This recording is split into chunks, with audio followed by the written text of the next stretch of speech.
Let's listen to something, because now, at the end of the day, even if you want to do all these great things for your constituencies, you can only do so either as an independent or through a political party. I want us to look at something that happened in Bomet recently. Watch.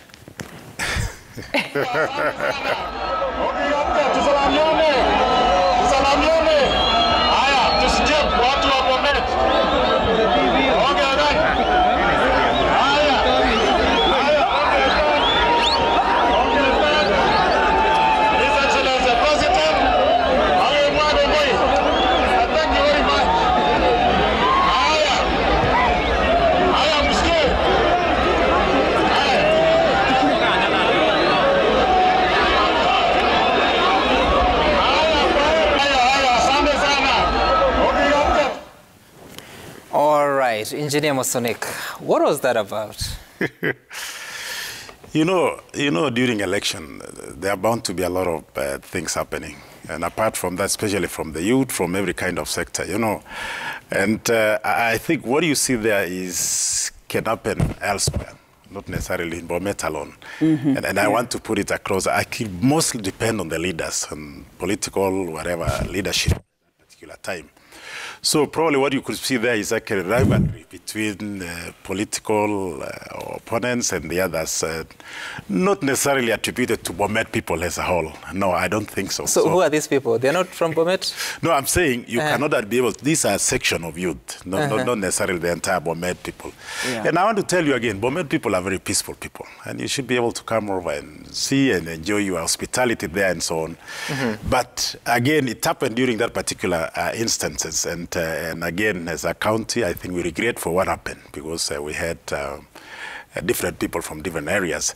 And I think what we have agreed again as leadership in Bomet and political, my competitors, is we are going to carry out political campaigns in a peaceful manner, not be able to, to intoxicate, let's say, the youth and the others. So I think what you'll be expecting is you'll be expecting a bit of calm crowd as we move forward, going forward. And that is my expectation. All right. So, Engineer, what's your political party? My political party is UDA, yes. And I think we have two parties in Bomet at this point in time. We have CCM and UDA. I and the incumbent, that is Dr. Barchok, and I are in UDA. We have Isaac Ruda as CCM. So again, probably that is what you're expecting. But this is going to be very, very, very hot. But we don't expect... So what are you doing to clinch that ticket? To do what? To clinch that ticket of UDA. You see nowadays, Sam, again, I want to put it across. Nowadays, people see, and they see the vision which you have for the county. And something very lucky, again, they can be able to compare the last 9 years or so, the first 2013, 17, and then 17 up to this point in time, to see what are these key issues which we promise residents of Bomet, and what has been done and what have not been done. And if not, why not? So I think my agenda is very, very clear. And I stated again the priorities which we are going to do a 10-point plan. And when you say we are going to do is actually we must be able to make sure that we execute most of these projects. We cannot do everything, but we prioritize and see what are these 3 points agenda or 4 areas which you can be able to articulate. So I want to assure you, I think again, people at this point in time across all over the country they are literate, or they really understand, or they want to see what is. Not the crowd quite often you see. But when they come to vote, you'll see something, a different ballgame. Okay. Yeah. All right, I hear you. Then November 15th, 2021, somebody who had ditched his Orange Party, gone to Jubilee, ran for Kilifi governorship, wasn't so lucky, gone to work as a CAS, he returned to ODM. Watch. Rafiki yangu huyu Gideon Mungaru alibebwa na mama bana ito Ruto. Tafika Baotan. Si wamegeuka Baotan? Nipokee tena. Hamtaki umalize miaka 5 Kipwani University ama miaka 6 ama 4 alafu utoke upewe wheelbarrow. Hivyo ndio mnataka? So, Honorable Mungaru, I mean, you know, politics is interesting because in 2017, you had actually left ODM earlier than that, but you ran on Jubilee ticket. Yes. You became a CAS. Yes. Then your party leader, Uhuru Kenyatta, had a handshake with your former party leader, Raila Odinga. Now, after your term, you're returning to ODM. What is informing this? because the handshake infected all of us. But it should appear that at some point you didn't believe in the policies of ODM. You believed in Jubilee. What has happened? No, actually, what I did was very simple. I've believed on one thing always since I was elected into office as mayor and as MP, to work with the government of the day to bring development to my people. And that's what I did when I was MP in 2007, 2013 in ODM. I worked very close with government, and if you realize, I was also the chair of the Coast Parliamentary Group. And when I came in 2013, 2017, I did the same. And even my party leader, then Raila Odinga, knew. And I was very clear with my team. I was the chief whip in the House, a minority whip of the House, and I was able to bring these teams together. That's the only time where ODM managed to achieve all their programs in Parliament, in the House, because I was able to bring members from the opposition and government into one place. So it's not like I could not do with the policies or I disagreed with the policies of ODM. I thought like when elections are finished all over the world, is people forget about the elections and start building the nation. It happens in Europe, it happens in the US, that after elections, people come together. And I think that's what happened also when His Excellency, the President, and Raila Odinga shook hands, because they realized if you continue fighting for 5 years, even the incumbent and the person who is expecting to come in and take over will both lose. Because if the sitting president cannot achieve anything, even you, when you come in, you will find a dilapidated country. Okay, all right. That's interesting, but I don't know what it does to the growth of political parties as institutions. Beatrice Elachi, from APK swallowed into the Jubilee Party, where are you headed now? I've seen you at Azimio rallies. Azimio? What party? ODM. Oh, you've switched to ODM now? I will switch, yes. This is interesting because it's why? But you see, in the end, we'll just be Azimio. So it's not at the Jubilee and ODM.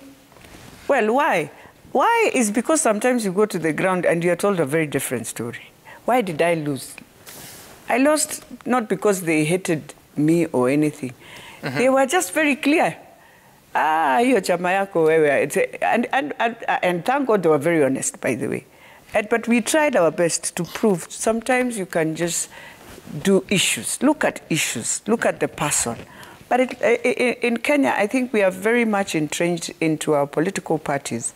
And for Nairobi, you will be it's very interesting. Because in Nairobi, people go with what is happening within their regions. So if you find in your region, they are saying ODM is very strong, you will come to that ground and you'll find the same, because they go home and they come back. And they'll just tell you, and I don't want to fight about the party anymore. Okay. This is the party you want us to work with. The most important thing is when I am in this party, what is important in terms of how people will perceive what you've been saying. Are you focused on your agenda? Are you focused on what you promised your people? Are you focused for sure to transform lives? I think that's the most important thing. And that is the challenge we face across. I wish we were like Americans, that when I'm a Republican, I am a Republican, regardless. And I'm a Democrat, I'm a Democrat. Okay. But it's so hard. You can see now we have all these small parties again. The parties we as Jubilee felt, as we were moving in APK, that we can put in and become one. You've realized it can't work. Right. And it's even becoming more difficult because now we have counties. So every county can decide, this is our vehicle, what will you do? You have no choice. Okay, so there is so many slogans that are coming up, whether it's bottom-up, whether it's Inawezekana or Kenya Kwanza, whatever it is. Engineer Mosonik, what really defines your choice of UDA? Because you've worked in the Jubilee government, now going to UDA, I mean... I think, again, I want to agree with my colleague. Quite often, when you go to a certain region, there are some parties which are very, and if you look at all these parties, they more or less address the same issues, water, health, and all this.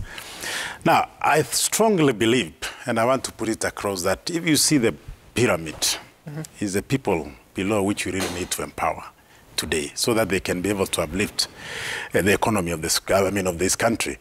I look at the small entrepreneurs. I look at mamas, which in any setup it accounts for 51%. I look at the youth, which again. So quite often in some economies, there's what you call trickle down, which again has some leakages, of course, as it comes down. But if we empower, we set up a fund which you can be able to empower these people, which I said earlier in terms of manufacturing, in terms of you create market access to some of these people, you fund the activities, so you can be able actually to uplift the kind of economy. But how difficult has it been for you to inform the government policy for a government you've worked for nearly 10 years now? Sorry? Why haven't you informed? No. It's the same thing. It's the same thing today. If you have a leader, and if you are given that kind of position, you can be able to implement quite a lot of things, which you are saying. So being a governor, you look at the priorities and where we can have more impact as it goes along. So like last time, probably, we addressed the same layer as infrastructure.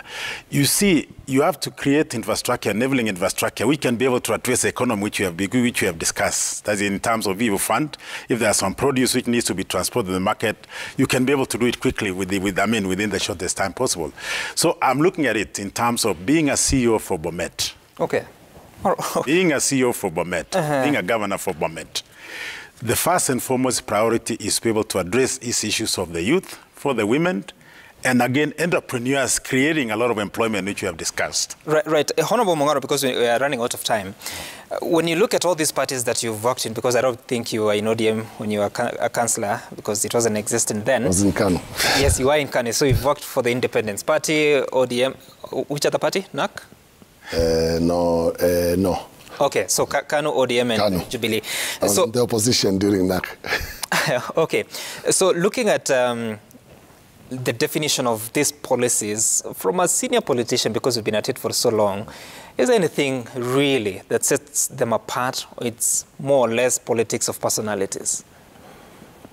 It does. Various people have different manifestos. There are some who really implement them, and some are using them to get into power. So it depends really who you work with. I think the reasons why you asked even earlier why I ditched ODM or I joined Jubilee. Don't forget, I was the chairman of the Coast Parliamentary Group, where you have different parties. So as a leader of the team, you cannot start fighting the government of the day, because I had members. Naomi Sheban was in the ruling party, other members, the MP for Bura, and several members. The Lamu side was all in government. And if you are the chair of the Coast Parliamentary Group, then you, as a leader, you work with everybody and you work with the government of the day, because I believe once elections are over, what the people of your area are looking at is what you can deliver as an elected member. Okay. And that's what informed me that. But on whether people implement their manifestos, yes, probably not all of what they promised, but they try. If you see, the Jubilee government had promised laptops for the Class 1 student. Never happened, but something else happened. They gave some tablets. Yeah. They were supposed to get some tablets, yeah. They never got, but there are many other developments which happened thereafter, especially infrastructure. I will say I've gone around the country since having been appointed at this position, and I've seen there are a lot of changes. Okay. I could say from our province, from Coast, the Dongo Kundu project, which is on now, now I think it's about to start the Mutwapa Malindi expansion. Already the contract between Mutwapa and Kilifi has already been signed. Right. So there's many changes, and I believe if I become governor, then after that I'll be able to revive the tourism industry, bring more investors so that we can be able to employ our youth. Oh, all right, all right. There's still so much more to talk about, but time is not on our side. Honorable Elachi, allow me not to give you another opportunity, because you need to take a look at the feedback on what Kenyans have been saying on Twitter via Citizen TV Kenya, at Sam Gituku, the hashtag being daybreak, and we begin with Charlo Wood Rosie. The challenge of electing government officials into political offices is corruption. Most of them go into politics with a corrupt culture inherited in government offices. Anyone with fraud cases should not be allowed to vie politically. Engineer Lazaro, politics is all about personal interest. Ambitious politicians consult with the ground before making decisions. Okello Mwalimu, by imposing the heaviest fine of on NSSF graft lords, judiciary sent a very strong warning to the perpetrators of such injurious behavior. However, such cases shouldn't take such a long time to be arrived at. Kudos Magistrate Lawrence Mugambi. Risa Rogers, 90% of leaders from all institutions condemn graft, but at the end, we see them in court. Who is corrupt and not? Who has honestly and faithfully served Kenyans during his or her term? That's your feedback. So much more coming in. Thank you all. Honorable Gideon Mung'aro, CS, was it former at Devolution, living at the end of, becoming almost former. It's almost formal. Soon. Engineer John Mosonik has already tendered in his resignation. By 9th of February, he will no longer hold that position. CS Beatrice Elachi says she left a long time ago, headed to Dagoretti North to contest for that seat of parliament, of a member of parliament. My name is Sam Gituku. See you some other time. Up next is Willis Raburu with Matters Social. He'll be here with his panelists. Stay tuned.